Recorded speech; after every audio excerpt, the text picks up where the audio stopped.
Dreaming of a better sleep? Tossing and turning is not your destiny. And Ollie is here to help. Ollie invites you to sink into sweet, sweet slumber to improve your mental and physical health and overall wellness. More than just melatonin, Ollie's ingredients help you unwind your mind for a delightfully dreamy drift off. Sleep is on the way at Ollie.com. That's OLLY.com.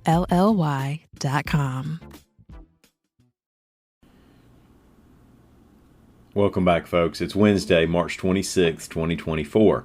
Born on this date in 1921, longtime Congressman Tom Bevel of Townley.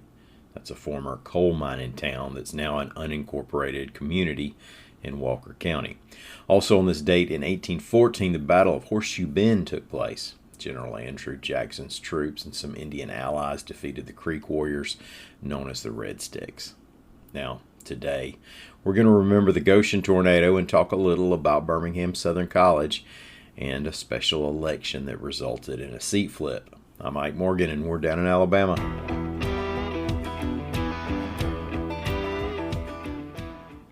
Another on this date, 30 years ago today, in 1994, a powerful F4 tornado struck Goshen United Methodist Church near Piedmont, Alabama. The church building collapsed and 20 people were killed. Goshen was rebuilt at a nearby location, and the site that was struck is now a memorial garden. Word that Birmingham-Southern College plans to close operations at the end of May shook the Birmingham area on Tuesday, reports AL.com's Rebecca Griesbach and Greg Garrison. Now, the Reverend Keith D. Thompson, who chairs the school's Board of Trustees, called it a terrible day for Birmingham. State Senator Roger Smitherman, a Birmingham Democrat, called it a travesty. Congresswoman Terry Sewell said it'll be a big loss for the entire state, and Birmingham Mayor Randall Woodfin said it was disappointing and heartbreaking. Now, the private college has struggled financially for several years. Birmingham-Southern officials were hoping for $30 million in state bailout money, as well as $5 million from Birmingham and $2.5 million from Jefferson County. A year ago, state lawmakers passed a bill that set up a loan program to help the school, but State Treasurer Young Boozer, who has the role of loan administrator, denied the application, arguing that the school would not be able to pay back the loan.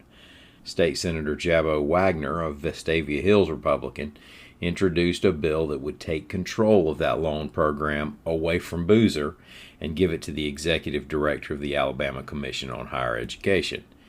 That bill passed the Senate, but it stalled in the House.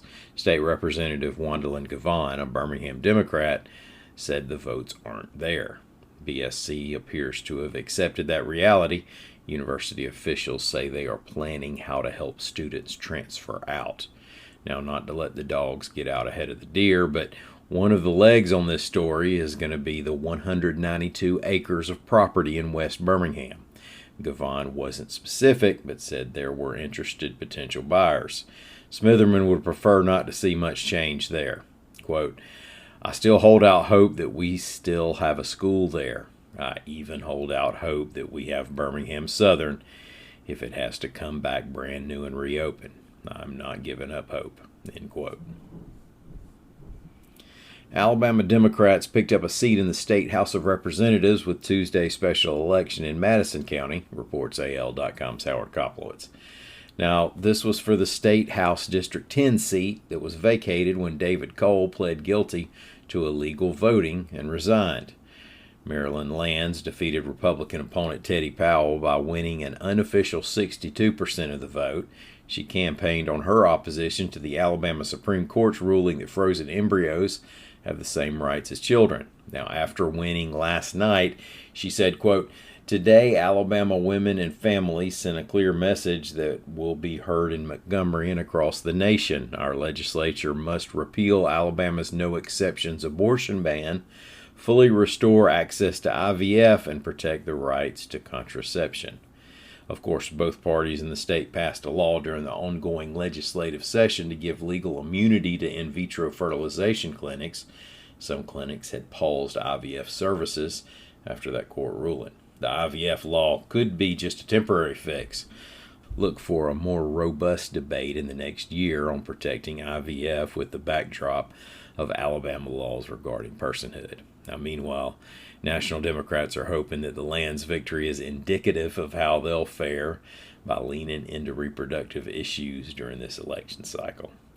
Thank y'all so much for listening. We're going to be back again tomorrow. Until then, y'all come by and see what we're doing on the internet at al.com.